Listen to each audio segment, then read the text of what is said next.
Hello learners, welcome to my YouTube channel Vaishnavi Shiksha classes.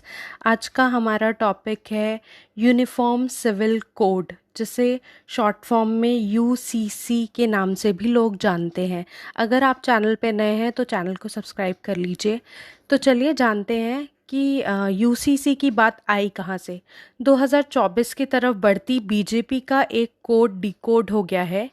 समान नागरिक संहिता अब राज्यों के चुनावों से मुद्दा बनता हुआ सेंटर स्टेज पर आने वाला है।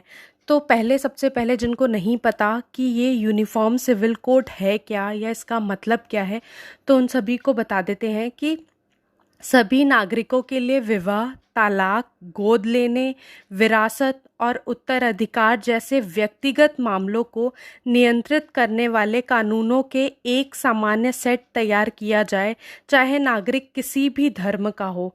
वर्तमान में विभिन्न कानून विभिन्न धर्मों के अनुयायियों के लिए इन पहलुओं को नियमित करते हैं। तो जो यूनिफॉर्म सिविल कोड है वो सभी धार्मिक समुदायों पर लागू होने के लिए एक देश एक नियम को आमंत्रित करता है। भारतीय संविधान के अनुच्छेद 44 के भाग 4 में यूनिफॉर्म सिविल कोड शब्द का स्पष्ट रूप से उल्लेख किया गया है। अनुच्छेद 44 कहता है कि राज्य भारत के पूरे क्षेत्र में नागरिकों के लिए एक समान नागरिक संहिता को सुरक्षित करने का प्रयास करेगा। यह कोड, जिस कोड की हम बात कर रहे हैं, यूनिफॉर्म सिविल कोड, विवाह, तलाक, रखरखाव, विरासत, गोद लेने, उत्तराधिकार जैसे क्षेत्रों को कवर करते हैं। यह कोड इस बात पर भी आधारित है कि आधुनिक सभ्यता में धर्म और कानून के बीच कोई संबंध नहीं है। भारतीय संविधान में निर्देशक सिद्धांतों के अनुच्छेद 44 का उद्देश्य कमजोर समूहों के खिलाफ भेदभाव को दूर करना और देश भर में विविध सांस्कृतिक समूहों में सामंजस्य स्थापित करना था।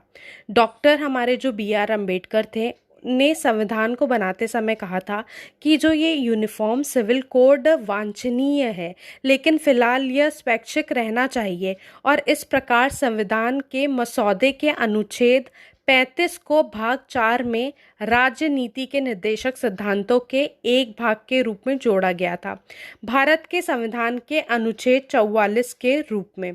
अब हम जानते हैं कि इसकी हिस्ट्री क्या है। ब्रिटिश शासन के अंत में व्यक्तिगत मुद्दों से निपटने वाले कानूनों में वृद्धि ने सरकार को 1941 में हिंदू कानून को संहिताबद्ध करने के लिए BN राव, कौन सी समिति बनाई थी? BN राव समिति बनाने के लिए बाध्य किया। हिंदू कानून समिति का कार्य समान हिंदू कानूनों की आवश्यकता के प्रश्न की जांच करना था। समिति ने शास्त्रों के अनुसार एक संहिताबद्ध हिंदू कानून की सिफारिश की जो महिलाओं को समान अधिकार देगा। 1937 के अधिनियम की समीक्षा की गई और समिति ने हिंदुओं के लिए विवाह और उत्तराधिकार की नागरिक संहिता की सिफारिश की। अब हम ये जान लेते हैं कि ये जो यूनिफॉर्म सिविल कोड है ये ज़रूरी क्यों है। भारत में जाति और धर्म के आधार पर अलग अलग कानून और मैरिज एक्ट हैं।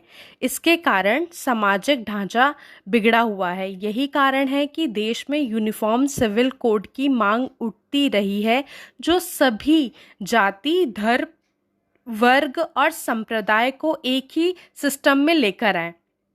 एक कारण यह भी है कि अलग अलग कानूनों के कारण न्यायिक प्रणाली पर भी असर पड़ता है। वर्तमान समय में लोग शादी, तलाक आदि मुद्दों के निपटारे के लिए पर्सनल लॉ बोर्ड ही जाते हैं। इसका एक खास उद्देश्य महिलाओं और धार्मिक अल्पसंख्यकों सहित अंबेडकर द्वारा परिकल्पित कमजोर वर्गों को सुरक्षा प्रदान करना है।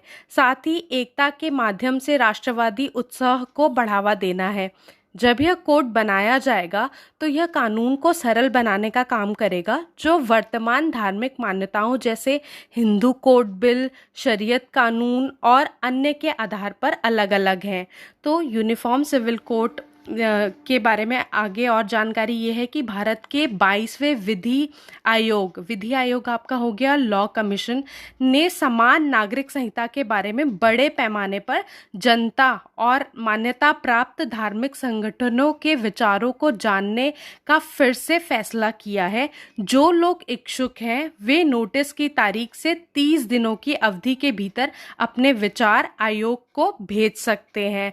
आज की वीडियो कैसी लगी आपको? चैनल पे नए हैं तो आप सब्सक्राइब कर लीजिए। If you like the video, like, comment and share. Thank you.